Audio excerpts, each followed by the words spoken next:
My colleagues and I understand the hardship that high inflation is causing, and we remain strongly committed to bringing inflation back down to our 2% goal. Price stability is the responsibility of the Federal Reserve. Without price stability, the economy does not work for anyone. In particular, without price stability, we will not achieve a sustained period of strong labor market conditions that benefit all. Inflation has moderated somewhat since the middle of last year. Nonetheless, inflation pressures continue to run high, and the process of getting inflation back down to 2% has a long way to go. A quem os juros estão surpreendendo? No Terraço Cast de número 372. A abertura inicial é Jerome Powell, chairman do Fed, na coletiva de imprensa após a decisão recente do FONC.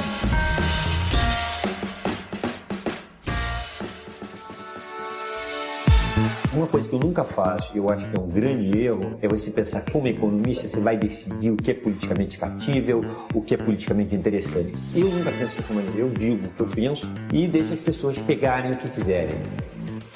We are expecting that every month we will see a further decrease. I think that inflation at higher rates than what we're used to is here to stay.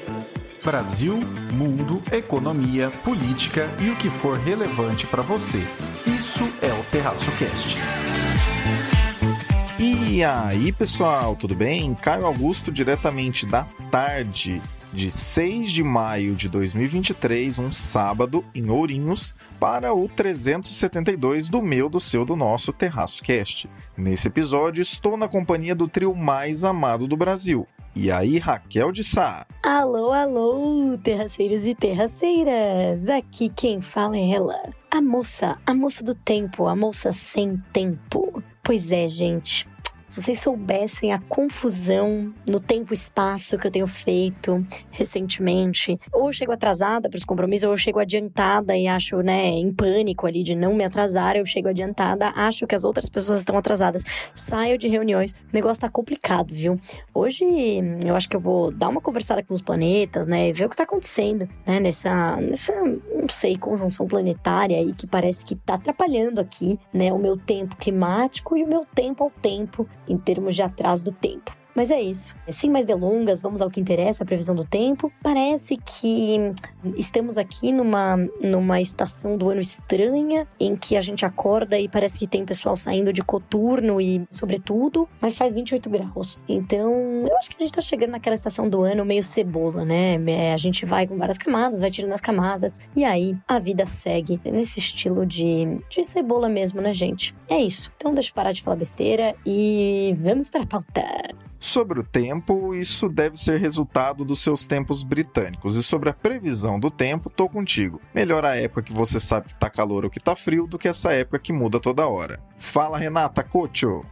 Oi, Caio! Oi, Raquel! Oi, Fernanda! Oi, terraceiros! Tudo bem com vocês? Aqui é a Renata Cocho falando da Califórnia e, como sempre, trazendo o boletim internacional para vocês. Essa semana eu tenho uma novidade para contar para vocês. É a primeira vez que eu estou fazendo o boletim internacional como oficialmente cidadã americana. Então, nessa semana, na segunda-feira, eu finalmente consegui a minha cidadania. Então, agora eu sou oficialmente gringa. Então, nós temos aqui uma correspondente internacional oficialmente gringa que vai, inclusive, poder votar nas próximas eleições aqui dos Estados Unidos. Inclusive, eu já me registrei para votar. Então, aí nas próximas eleições, a nossa correspondente internacional aqui do Terraço, eu no caso, irei votar também para presidente, para deputado, para senador, enfim, todas essas coisas que teremos aqui o ano que vem. Faremos uns boletins internacionais assim mais pessoais, digamos assim. Então eu vou contar para vocês hoje no boletim internacional, que a gente resolveu fazer uma coisa um pouco diferente, assim, especial, contar um pouco como é que foi esse processo de cidadania. Não sei se alguém,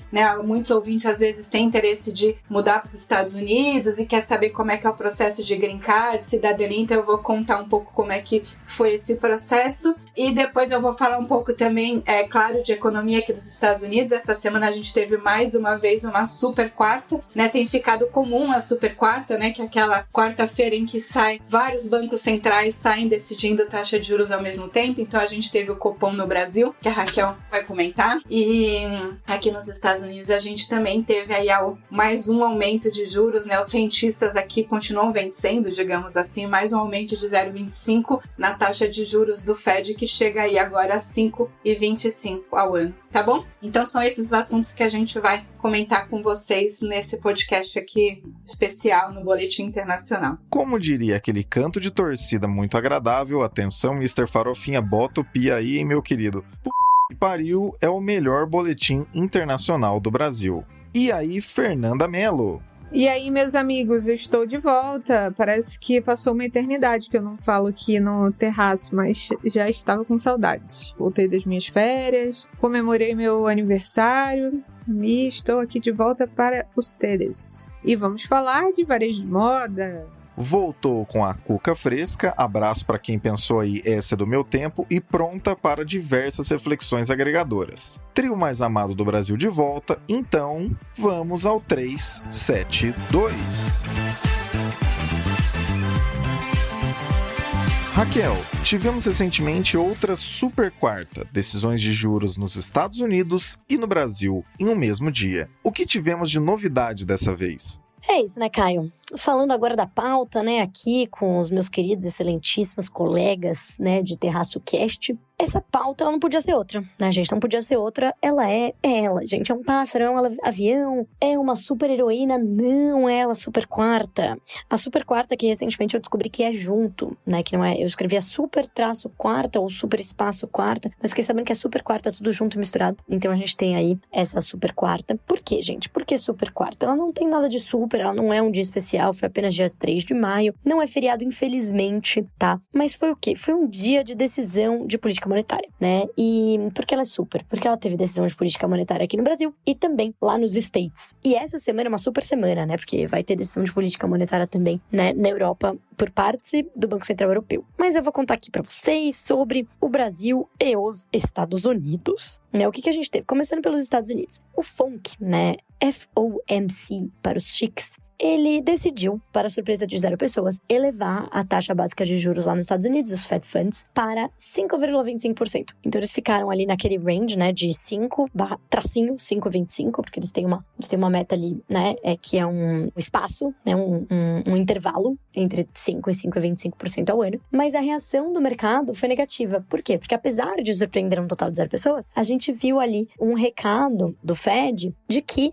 legal, estamos aqui subindo, não devemos mais subir, então provavelmente essa será a nossa última alta, porém, né, podem tirar o cavalinho de vocês da chuva, que não vai rolar queda tão cedo, tá? A gente vai seguir vigilante, a inflação ainda tá alta, não tem essa de cortar juros esse ano ainda. Vocês estão viajando, galerinha aí de mercado, não sei que arco-íris do juros vocês estão vivendo, mas a inflação ainda tá alta, principalmente no setor de serviços. A gente não tá aqui dando mole aqui nessa posição, a gente tem a nossa reputação em jogo. Brincadeira, ninguém falou isso, mas eu imagino que todos estejam sentindo isso. E os juros vão continuar altos e a gente tá ligado que tem aí uma crise de crédito, mas por enquanto a gente não acha que ela, assim, a gente acredita que essas condições financeiras vão piorar e vão começar a bater no bolso das famílias e das empresas, mas por enquanto não tem grandes sinais aí e a inflação continua alta e a economia continua forte, né? Principalmente no mercado de trabalho, a gente tá vendo a economia desacelerar, mas nem tanto assim, né? Então é isso, gente, tirem o cavalinho da chuva, não vai rolar corte tão cedo. A galera ficou um pouco chateada, né? Não sei como eles imaginavam outra coisa, mas é isso, né, gente? A galera supera em breve.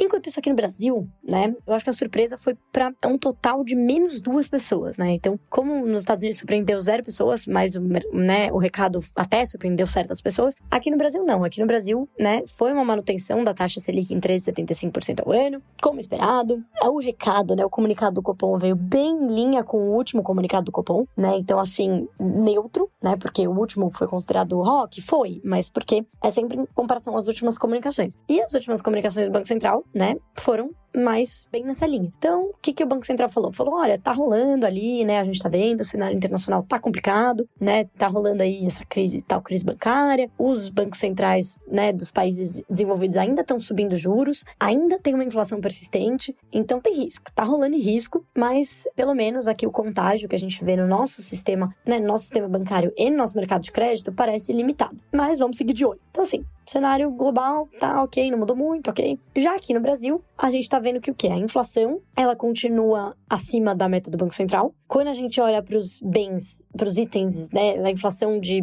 itens industrializados, né, de bens principalmente, ela tá bem ok. Teve principalmente a inflação no atacado, né? A gente vê ali que, poxa, com a melhora, né, na volta ao normal do mundo, né? Com, assim, vamos dizer, é ruim falar isso, né? Uma adaptação, mas é quase isso, né? Quase que tá todo mundo... Tudo bem, tá rolando a guerra, mas tá todo mundo se adaptando, procurando outras alternativas e tudo mais. Então, os preços foram normalizando, né? Os fretes já estão aí por conta, né? Que estavam muito, né, impactados ali, o setor de logística como um todo por causa da Covid, tá tudo voltou normal, tá tudo ok. Então, nessa parte de bens, a gente vê que tá, e além do que os próprios juros altos estão fazendo efeito na economia. A gente vê isso no consumo de varejo e tudo mais. Eu tô, obviamente, colocando várias outras coisas aqui do que o Copom falou, mas tava dizendo isso, tá dizendo que a economia tá desacelerando como esperado, etc. Só que, né, por outro lado, tem aí a questão então isso, né, esse cenário, eu diria, bom, então talvez já possa reduzir os juros, é isso? Mas, né, tem os poréns.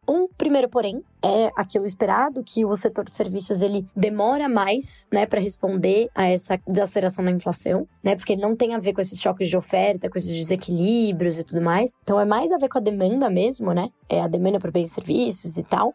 E a atividade ainda resiliente, o mercado de trabalho, né, a gente viu os últimos dados aí de CAGED, né, que a gente falou, inclusive aqui, né, até da própria PNAD, então trazendo assim que o mercado de trabalho tá resiliente, teve gente inclusive saindo da força de trabalho, o que colaborou para a taxa de desemprego cair. Então assim, galera, quando a gente olha a renda das famílias, a renda real, ela tá subindo, né, porque a inflação tá caindo relativo, né, o que ela tava antes. Então tem essa questão, tem essa pressão ainda sobre o setor de serviços que é mais resiliente, demora mais para responder, né? Porque aquela história já disseminou sobre a economia, quando o preço de tudo estava subindo, tomate, petróleo, etc., né, gasolina, e a galera do serviço falou, não, eu vou colocar isso no meu preço, vou colocar isso no meu corte de cabelo, vou colocar isso aqui, né, no meu serviço, que não tem nada a ver com tomate, mas que se tudo continuar subindo, é a escolha que eu tenho, né, porque afinal de contas eu como tomate. E eu ando de busão ou de carro, enfim, é isso, é o que tem, né? Então, essa segunda pernada do controle da inflação continua aí. E o recado tá bem parecido com o que tava na última reunião. E aí eles trouxeram, falando de fiscal, né? Então, ainda tem o risco, eles falaram assim, olha, de novo mantiveram aquela mensagem de, foi importante a apresentação né, desde a última reunião teve a apresentação formal do arcabouço fiscal, mas não tem uma relação mecânica entre a apresentação e a redução de juros. Por quê? Porque, primeiro, o arcabouço nem foi aprovado, a gente nem sabe como é que ele vai sair do outro lado do Congresso, e segundo, ele ainda tem que ter impacto, né? Então, aí veio o tom, né? O Banco Central pediu serenidade e paciência, bem zen, assim, serenidade e paciência, por quê? Porque essas coisas demoram, né, pra fazer surtir efeito. Então, eles querem ver principalmente o efeito nas expectativas de inflação. Então, cara, beleza, legal, bacana que teve esse arcabouço, a gente acha que ele foi positivo, mas cadê esse efeito, esse impacto aqui, né? Porque tem outras coisas que também importam além disso. Tem o parafiscal, né? Tem vocês fazendo um arcabouço de um lado e do outro lado falando que o BNDES, né, piscas em veículos de mídia dizendo que tá se discutindo mudança na taxa de juros do BNDES. E eu já falei aqui várias vezes qual que é o problema disso, como isso perde a eficácia da política monetária, né? Então, assim, estamos de olho, não é automático. E, gente, tenham calma e paciência, né? Tenham serenidade, é tipo keep calm, né? Se eu pudesse colocar uma imagem, eu colocaria aquela mensaginha que ficou na moda um tempo, keep calm and wait for it. Wait for it, wait for convergence to the target path, né? Seria isso. Então, dá uma esperada aí que vai rolar. Então, quando que vai rolar? Provavelmente aí no fim do ano, mas o Copom não falou nada. O Copom só falou, né? Aí ele deu um recadinho ali no final, né? Falou assim, olha, gente, a gente tá pedindo serenidade e paciência. E tinha aquela frase, né, que foi bem polêmica na última adesão do Copom, que é tipo, e o Copom não vai hesitar em subir de novo as taxas de juros, né? Se for o caso, e aí todo mundo no governo ficou puto, né? Que isso, é um absurdo. Mas eles colocaram ali, por mais que isso não seja o cenário base. Então deixaram claro que não é o cenário base, não acham que precisam subir os juros, mas que se precisar, eles estão ali firmes e fortes. Então é isso, gente. Um recado neutro, porém continua sendo duro, aqui do nosso Banco Central. E tirem o cavalinho da chuva do Banco Central americano. Para já começarmos o comentário com os dados dessa super quarta e também da decisão do Banco Central Europeu, alta no Fed de 25 basis points, aqui no Banco Central do Brasil, estabilidade, e no BC europeu, alta de 25 basis points nas 3 taxas referenciais. Já falamos um pouquinho sobre essas 3 taxas em episódios anteriores. Maratona aí que você não irá se arrepender. Sobre a decisão no Tio Sam, a grande surpresa está no fato de que, diferentemente do que ocorreu no pós-crise de 2008 e acontecia até poucos trimestres atrás, a decisão não está de olho em balanços de empresas, principalmente as do setor bancário. Como bastante discutido e apresentado até mesmo na vinheta do episódio 364, excepcionalmente mais longa, mas que conversa com uma pessoa que começou a participar do Fed pouco antes da crise de 2008, falando sobre a missão do Banco Central. Muito interessante essa vinheta. O Banco Central americano tem como missão buscar a estabilidade nos preços e no mercado de trabalho. Atualmente, mesmo que com menor pressão, os dois estão pressionando bastante ainda. A meta de inflação é de 2% e a inflação está em 5%, mais do que o dobro. E o mercado de trabalho está abaixo do natural, ou seja, cada contratação adicional custa mais do que a anterior, e isso pressiona salários e, consequentemente, a inflação. Não se trata de bondade ou maldade, mas de cumprimento da missão. Aqui no Brasil, temos uma situação um pouco menos pressionada nos alvos do Banco Central, mas uma pressão política e empresarial cada vez mais presente. Levando em consideração a meta atual de inflação, estamos nos aproximando dela agora, mas as pressões dos próximos períodos indicam que essa estabilidade não dura tanto ao longo do tempo. E, pelo lado do mercado de trabalho, ainda estamos também abaixo do nível natural, que hoje é cerca de 10,5%, de acordo com os dados de uma pesquisa recente do INSPER feitos pelo economista Vitor Fâncio. Abraço para o Vitor Fâncio, meu querido amigo. E sobre o Banco Central Europeu, o recado foi um pouco mais incisivo a respeito do nível de preços especificamente. Para se ter uma ideia, já no primeiro parágrafo do comunicado estão as seguintes 2 frases. Perdão aí o eventual inglês um pouco enferrujado, mas vamos lá. The inflation outlook continues to be too high for too long.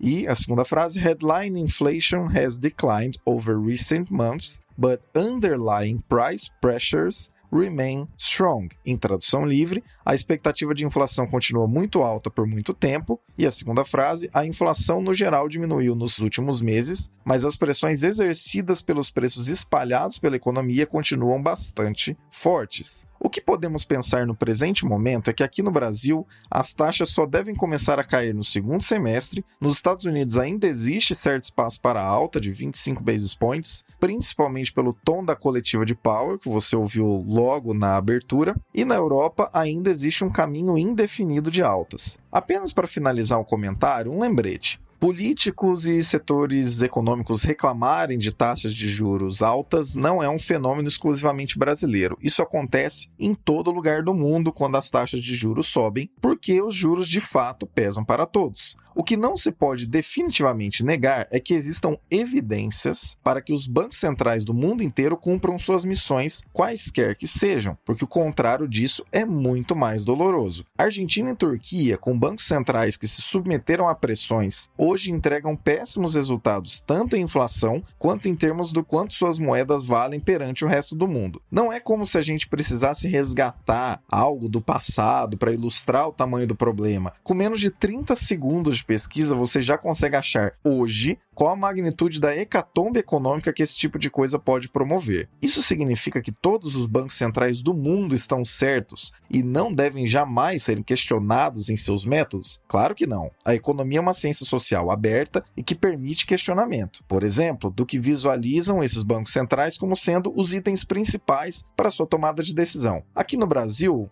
uma crítica feita ao Banco Central, geralmente, é que ele está mais de olho em expectativas desancoradas de inflação do que em todos os outros itens subjacentes que deveria observar. Então, que se discuta o peso desse olhar para cada um desses itens, quais seriam esses itens e como fazer isso de maneira técnica e racional. Certamente existem meios de fazer isso que tornem a atividade mais frutífera e acertada do que talvez esteja sendo realizada hoje, ao longo do tempo. Agora, entre isso e baixa aí o juro porque tá ruim para o meu setor, para minha carteira de investimentos ou para minha popularidade política, existe um abismo perigoso. É preciso saber que, para além de tudo, os porquês dos níveis conjunturais do tempo presente e estruturais ao longo da história de juros acontecem nos países. Fiquem aí com o spoiler do próximo episódio especial, o 373, que falará com detalhes sobre isso com foco no Brasil. Que os bancos centrais do mundo sigam com o foco mais em entregar os resultados que deles esperamos do que cedendo a pressões de quem quer que seja. Porque, reforço, a tragédia econômica que vem de ignorar isso está a segundos de pesquisa no Google, Bing, ChatGPT ou onde você quiser verificar nesse exato momento.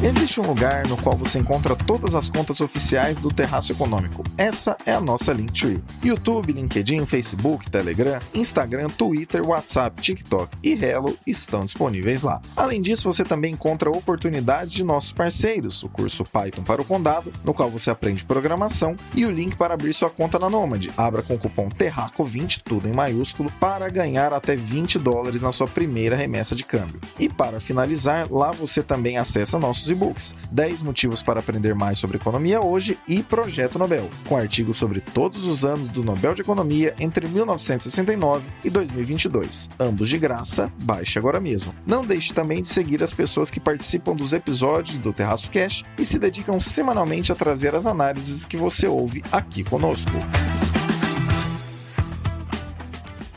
Renata, traga para nós o Boletim Internacional.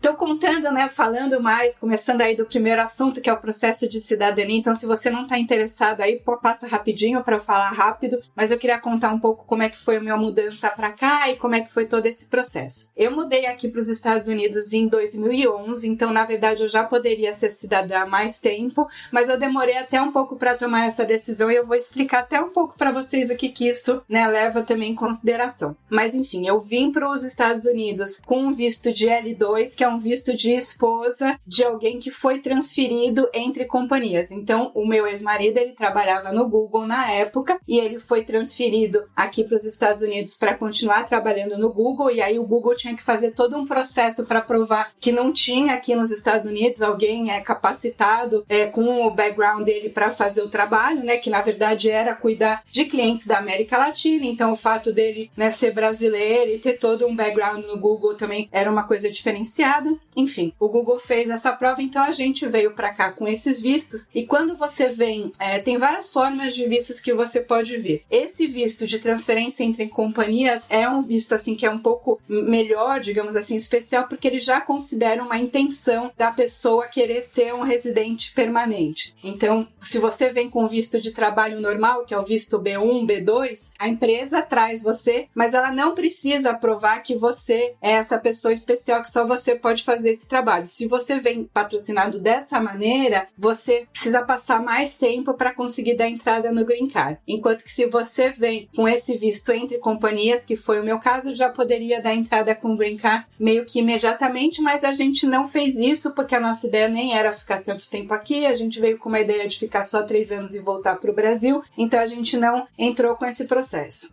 Enfim, aí quando você... E aí tem vários outros tipos de visto, Você pode vir como um investidor também, que é aquela, se você faz um investimento grande, acho que é $500 mil nos Estados Unidos, você tem esse visto de investidor. Você também pode vir com estudante, depois pegar o Green Card. Você também pode vir como tem um tipo de visto que chama de pessoas extraordinárias. Então, se você é uma pessoa famosa, um artista ou um jornalista muito conceituado, enfim, alguma pessoa de renome, um grande cientista, um grande médico, enfim, alguma pessoa assim que os Estados Unidos veem como uma pessoa com um potencial extraordinário, digamos assim, você também pode dar entrada nesse pedido de visto aí, que também tem esses benefícios aí de você já poder entrar com o Green Card direto, que nem foi o caso dessa transferência entre companhias, que foi o meu caso. Aí depois que você entra com o Green Card, depois de 5 anos com o Green Card, você pode pedir a cidadania. Então, se você é considerado um residente permanente nos Estados Unidos por 5 anos, você pode dar entrada no pedido de cidadania. E esses 5 anos é 5 anos líquido vivido nos Estados Unidos. Então você tem que descontar tudo quanto é viagem que você fez internacional, porque o tempo que você estava fora dos Estados Unidos não conta. Então depois que você passou 5 anos inteiros nos Estados Unidos, né, líquidos, digamos assim, você pode entrar com o pedido de cidadania. E aí você entra com o pedido de cidadania. Qual que é a diferença do Green Card para a cidadania? Bom,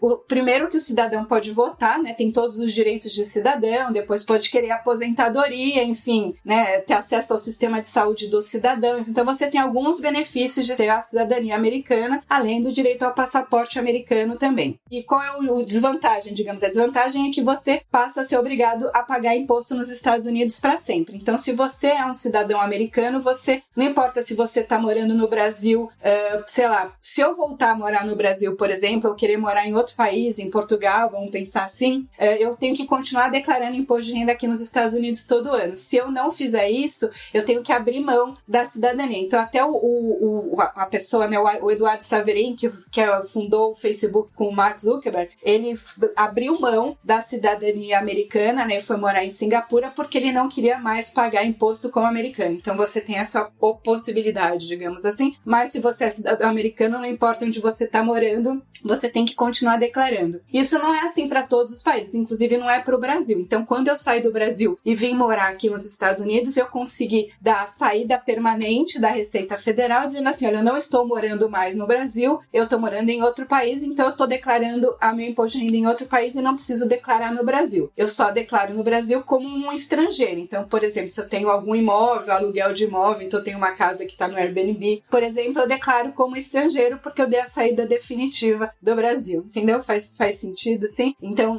mas nos Estados Unidos não funciona assim. Bom, então por isso que você tem que pensar o custo-benefício. Qual é a desvantagem do Green Card? É que você tem que ter desvantagem, enfim. A característica do Green Card é que para você ser considerado residente permanente, você tem que morar pelo menos 6 meses por ano nos Estados Unidos. Então, você não pode ter o Green Card e simplesmente ir mudar e morar em Portugal e continuar usando o Green Card. Não funciona assim. Para você ter o Green Card legalmente, você tem que estar morando nos Estados Unidos pelo menos metade do tempo do ano. Bom, então o meu Green Card estava para vencer e aí eu precisava definir se eu queria renovar o Green Card ou se eu queria aplicar para cidadania, e a diferença, como eu falei, é essa, né? Você tem os benefícios de ser cidadão, mas você também tem o custo que é ser um pagador de imposto nos Estados Unidos para sempre. Eu pesei essas questões e resolvi aplicar para cidadania. Então, aí você faz uma aplicação, né? Tipo, você não precisa de advogado nem nada, você entra lá no site, manda os seus documentos e aí eles agendam uma entrevista, e nessa entrevista você tem que estudar, assim, sobre a história dos Estados Unidos. Eles te dão 100 perguntas para você saber. Então, assim, né, desde coisa bem simples, sei lá, quem foi o primeiro presidente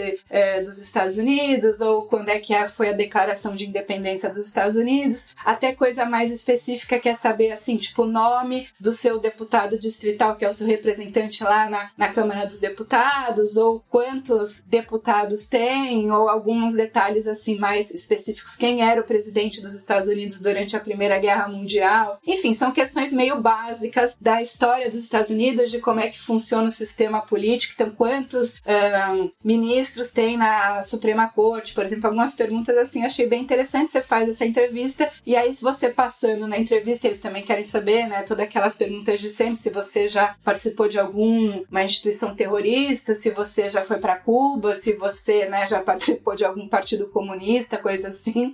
Fazem aquela... Até engasguei agora. Se fazem essas perguntas aí pra gente, básica, e aí você é aprovado, você vai lá, jura a bandeira e tal, e bonitinho, e ganha um certificado, e a partir daí você passa a ser, então, cidadão dos Estados Unidos. Então agora a representante aqui do terraço é uma gringa oficial. Então, falando aí mudando de assunto radicalmente, falando de política monetária, né? O Fed essa semana aumentou mais uma vez a taxa de juros para 5,25, aumentou mais 0,25, né? É o maior nível da taxa de juros desde 2007, né? Naquela época lá da crise bancária. E disse que não acontecendo mais nada, né, não tendo nenhum acontecimento fora do esperado, esse deve ser o último aumento de juros. O mercado na hora reagiu bem, a bolsa começou a subir e tal, mas depois teve a entrevista, né, do Jerome Powell, que explicou que não era para tanto otimismo, que na verdade, assim, né, a ideia do Fed era realmente, assim, tipo, parar de aumentar a taxa de juros por enquanto, até porque tem toda essa questão, né, da crise bancária, e ele falou na preocupação do Fed de aumento de taxas de juros poder desencadear, né, mais problemas em outros bancos, e o que a gente sabe, né, que uma das atribuições dos bancos centrais é zelar pela integridade do sistema financeiro, digamos assim, também, né, não só pela meta de inflação, e ele falou que, então, assim, dada essa preocupação e dado o cenário, que eles vão parar de subir as taxas de juros, mas vão esperar também a taxa de inflação convergir para a meta de 2% e ainda está bem longe disso. E a economia americana continua resiliente ao aumento de taxas de juros, né? A gente continua vendo um mercado de trabalho bastante aquecido, salários ainda em alta, então é complicado você achar que as pessoas vão parar de consumir, apesar de que está mais difícil de conseguir empréstimo, mas enfim, né? Tem todas esses... Toda vez que sai algum número da economia americana, a gente fica meio em dúvida, porque são sinais meio trocados, porque a gente ainda vê um mercado de trabalho aquecido, com salários em alta, mas a gente já vê aí alguns problemas não só nos bancos, mas com um aperto no crédito. Então vamos ver aí como é que a economia reage, como é que os preços vão convergir para essa meta. Mas enfim, esse balde de água fria, digamos assim, foi que acho que o mercado meio que achou que não ia subir mais e de repente ia começar a cortar mais rápido, mas acho que a ideia do Fed, olha, já está muito alto, começou a dar problema no mercado financeiro aí, então a gente vai parar de subir para ver o que dá, mas ainda isso pode levar até mais tempo para a gente começar a cortar, porque a gente vai querer ver essa inflação aí convergindo para a meta, ainda está bastante longe disso. Então, vamos ver, né, ainda aqui também nos Estados Unidos, né, a mesma polêmica do Brasil, né, os agentes políticos querendo uma taxa de juros menor. Aqui nos Estados Unidos também tem uma discussão semelhante com a do Brasil com relação ao teto da dívida, né, o Biden está querendo aí negociar com o Congresso uma forma de furar o teto da dívida dos Estados Unidos aqui, porque com essa taxa de juros, enfim, do jeito que tá indo, a economia não vai conseguir manter, né, vai ter que furar esse teto de alguma maneira, então eles estão negociando para ver como é que vai ser isso, que é a mesma discussão em outros países. O Banco Central Europeu também aumentou mais 0,25 a taxa de juros agora nessa reunião agora dessa semana, então o mundo tá todos nessa, né, tentando aí combater as pressões inflacionárias através da política monetária, com, assim, a inflação pelo menos parou de subir, né, ela tá, digamos assim, sob controle, numa taxa de juros elevada, mas a inflação ainda continua num patamar bastante elevado para o que é o desejado para as economias, né, nos Estados Unidos, na Europa, no Brasil. Então continua esse cabo de guerra aí para saber qual vai ser a taxa de juros mais interessante para, digamos, né, desenvolver as economias, para, né, melhorar a qualidade de vida das pessoas.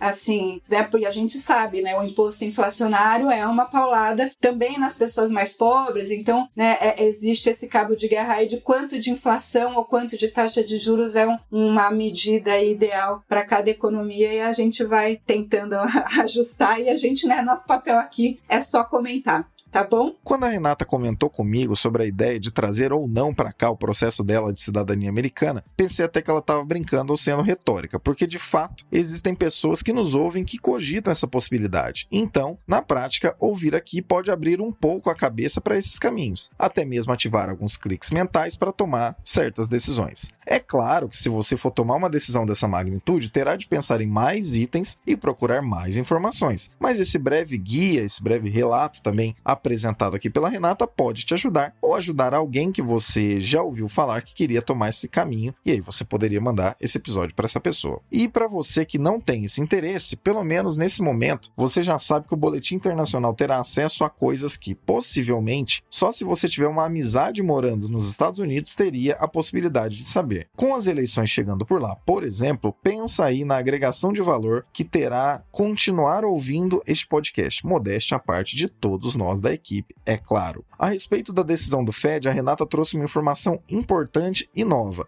Nova, eu digo, no sentido de ser complementar ao que a Raquel já havia trazido no primeiro assunto desse episódio. O nível atual de juros lá nos Estados Unidos é o mesmo que se tinha no pré-crise de 2008. E outro ponto relevante a ser trazido. Lá, após a decisão ser divulgada, quem estiver de chairman do Banco Central faz uma breve apresentação dessa decisão e em seguida responde a perguntas numa coletiva com jornalistas. Nessa coletiva, a grande preocupação foi sobre os efeitos dos juros subindo sobre os balanços dos bancos, inclusive com uma pergunta específica a respeito da concentração bancária aumentando e como o Fed via esse cenário. Recentemente, o JP Morgan comprou o First Republic Bank após a sua quebra. Vale uma reflexão importante sobre isso. Nos anos 90, logo após o Plano Real passar a valer, o Brasil também viu vários bancos, como Nacional, Bamerindos e o Econômico, quebrarem, e o motivo é que eles haviam perdido parte de suas receitas que vinham do verdadeiro financiamento inflacionário que acontecia de se proteger da cavalar inflação, por exemplo, pelo overnight, coisas do tipo. Quando esses bancos quebraram, o governo da ocasião botou em prática o PROER, que permitiu bancos saudáveis comprarem esses outros bancos que haviam quebrado, abatendo títulos podres no caminho ao custo que na época foi de 30 bilhões de reais. Beleza, esse custo não foi zero, mas encaminhou uma solução real para o sistema bancário e evitou uma crise muito maior. Então, fica aí a reflexão. Não seria muito mais eficiente que se pensasse em soluções mercadológicas óbvias para resolver as ineficiências, o literal, os que estiverem bem podem comprar os que quebraram, do que financiar um misto entre incompetência de gestão e eventual atividade criminosa, como a gente viu em 2008 com vários bancos e agora em 2023 com alguns?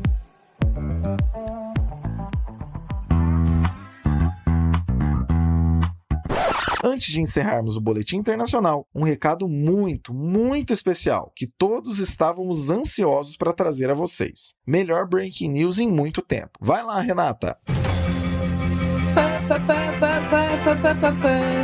Olá, terraceiros, tudo bem? Aqui é a Renata falando da Califórnia e o Caio pediu para eu fazer aí uma gravação especial rapidinho para vocês, para dar aí uma boa notícia, né? Uma emergência, uma desemergência, digamos assim, né? E ele falou em nome dos velhos tempos do Corona News, né? Quando eu fazia aí o boletim do Covid para vocês. Então, essa sexta-feira, né? A gente gravou o podcast ontem, mas na sexta-feira a OMS anunciou o fim da emergência da pandemia do Covid-19. Na verdade, assim, a pandemia oficialmente continua assim como continua até hoje a pandemia de HIV, mas a OMS tirou a emergência, né, que tinha sido colocada ali em janeiro de 2020. Isso significa que algumas restrições do Covid-19 devem cair, né? Por exemplo, aqui nos Estados Unidos ainda exigia o passaporte, né, a identificação de vacinação para as pessoas que estavam vindo, os turistas que estavam vindo para cá. Até teve toda essa polêmica em relação à carteira de vacinação do ex-presidente Jair Bolsonaro. Então, essa restrição deve cair. O CDC, né, que é a Anvisa daqui, deve parar de controlar, por exemplo, quantos casos positivos, qual o percentual de testes positivos, enfim. Alguns controles que são colocados no momento de emergência de pandemia devem cair, né? No Brasil, por exemplo, máscara em voos, né? Isso já tinha caído. Quem sabe não cai também o cardápio em QR Code, né? Porque isso aí eu não sei o que vocês acham, mas assim,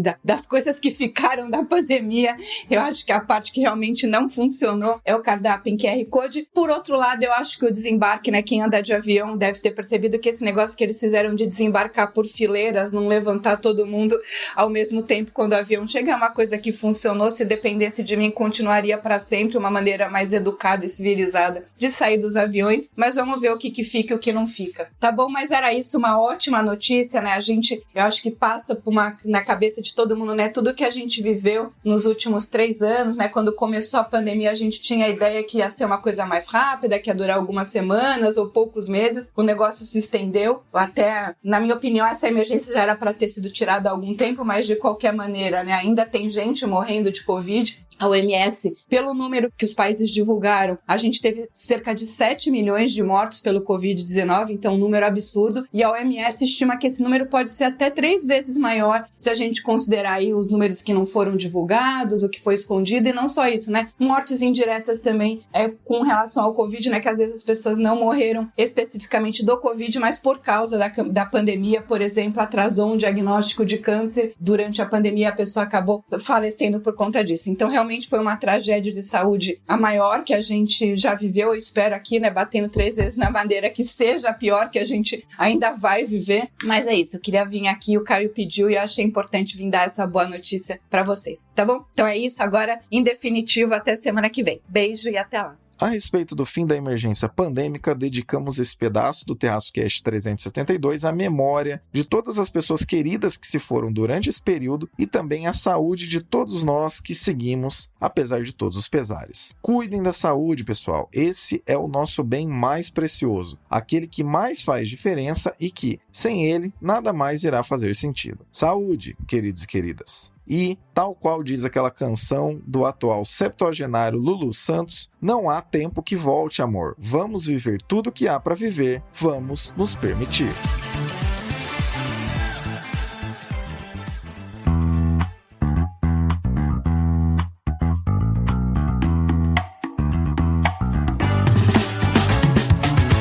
Já pensou em ter um conteúdo do Terraço Econômico associado à sua marca e sendo apresentado a centenas de milhares de pessoas que nos acompanham todos os anos? Confira na nossa Linktree o item Contrate o Terraço. Conteúdos em texto, vídeo, áudio, posts de divulgação e parcerias. Tudo isso alinhado para amplificar seus resultados e com a qualidade de quem tem compromisso com você. Gostou? Nos chame porque juntos faremos acontecer.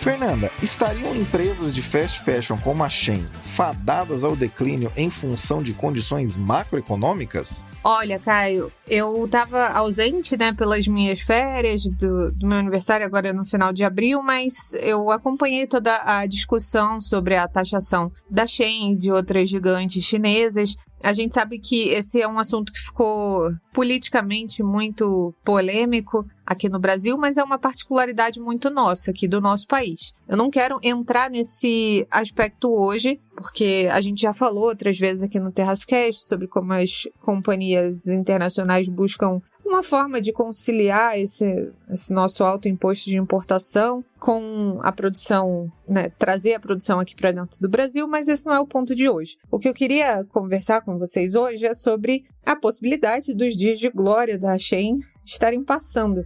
E eu já consumi bastante da Shein, então posso dizer com propriedade que o serviço deles te deixa muito atraído, muito imerso. Eles têm uma gamificação de pontos que geram desconto, é quase uma rede social de compra. E tem utensílios de casa, papelaria, que são meus pontos fracos, mas a gente sabe que, sem dúvida, eles são muito fortes na venda de vestuário. E depois de anos e anos de crescimento explosivo, né, especialmente durante a pandemia, que as pessoas começaram a comprar online e eles já estavam mega preparados para isso, a Shein teve uma drástica queda das vendas, especialmente a partir do ano de 2022. E numa economia em desaceleração, como a gente está vendo agora, as pessoas naturalmente vão gastar menos com o que elas podem. Então, para muita gente, roupa é um ponto aí do orçamento que pode ser jogado para frente. Então,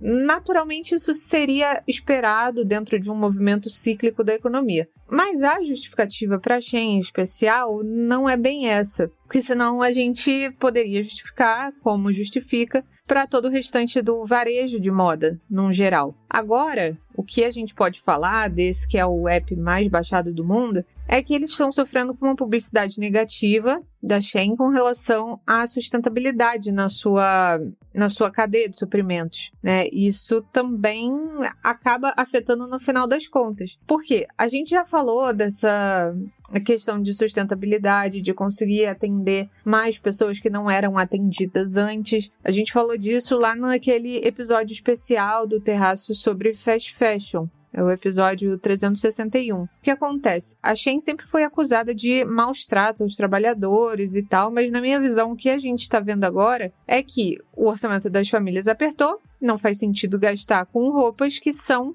descartáveis, né? E aí começa a grande problemática. De acordo com a Brandwatch, 70% das conversas que existem online, que eles conseguem rastrear sobre a Shein, ou seja, a percepção que as pessoas estão tendo e estão dialogando sobre a empresa, tem sido negativa. Ou seja, tem sido cada vez pior a experiência que a pessoa tem ao comprar uma roupa deles. Então, a pessoa compra uma roupa, percebe que ela não dura, às vezes, 1 ou 2 usadas, e aí acaba se desfazendo e tal. A gente consegue ver dados de roupas sendo enviadas para brechó e, enfim, um grande descarte de roupas, o que não é muito legal. E as pessoas cada vez mais têm comprado também pela percepção que eles têm do negócio, né? E nisso, o valuation da Shein foi de 100 bilhões de dólares para 64 bilhões. De acordo com relatórios do mercado,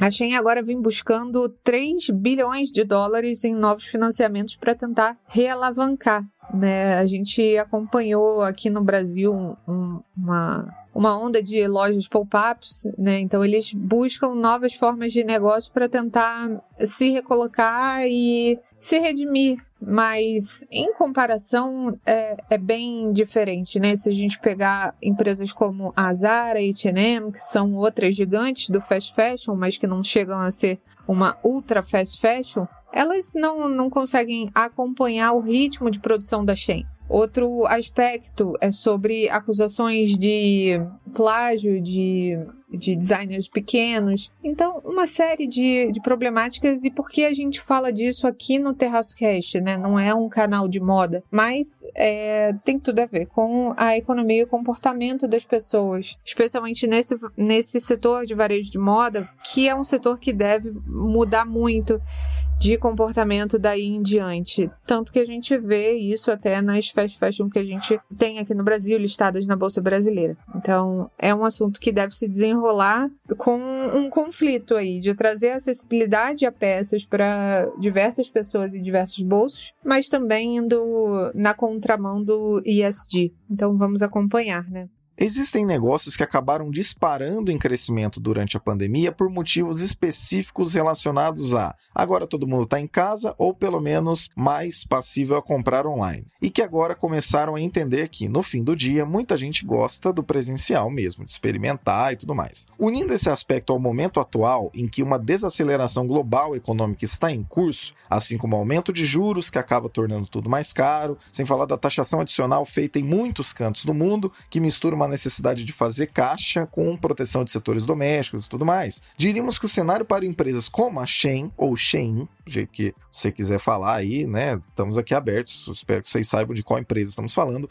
O cenário para empresas como a Shein ou Shein não é o mais ensolarado possível. Em todo caso, fica aí a pequena provocação ao nosso setor nacional de moda. Se a Shein irá sobreviver no longo prazo ou quebrará como aconteceu com a também chinesa Forever 21, não sabemos, mas certamente vale muito mais que se pense em como adaptar a um mundo mais caro com pessoas menos passíveis a consumir o que você vende, do que simplesmente não mudar absolutamente nada e a partir disso apenas reclamar. Estou fechando minhas lojas, o que será que o governo vai fazer por mim? Protecionismo pode parecer confortável, mas não muda o não atendimento de demandas e nem a ineficiência operacional. Ops, comecei falando do setor da moda e aparentemente esbarrei em uma infinidade de outros setores.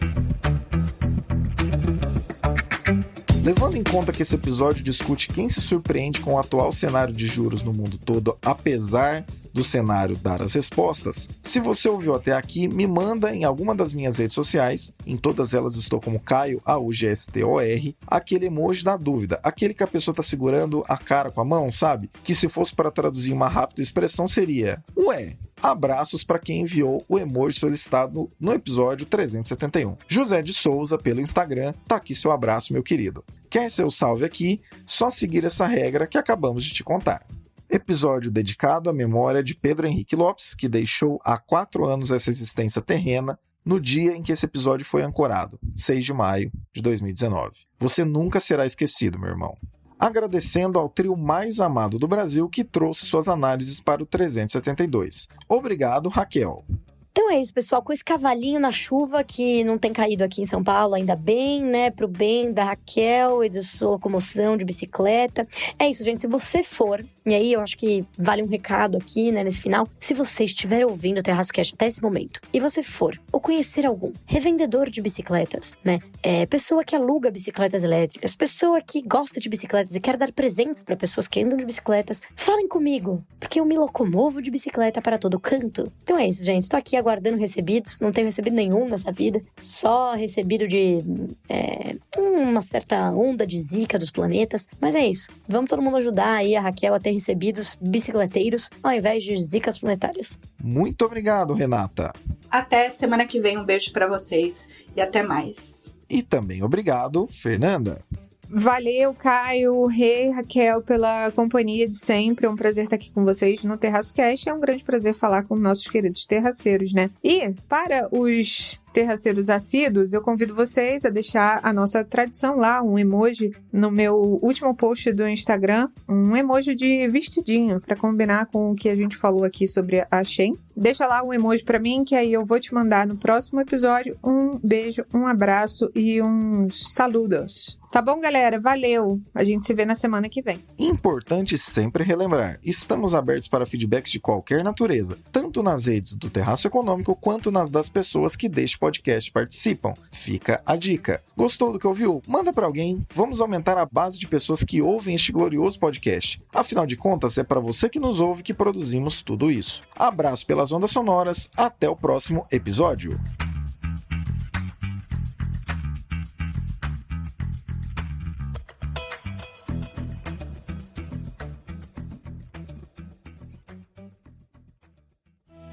Este episódio foi editado por Atelas, soluções em áudio para podcasts. Encontre a Atelas nas redes sociais. É só buscar por @AtelasEdição.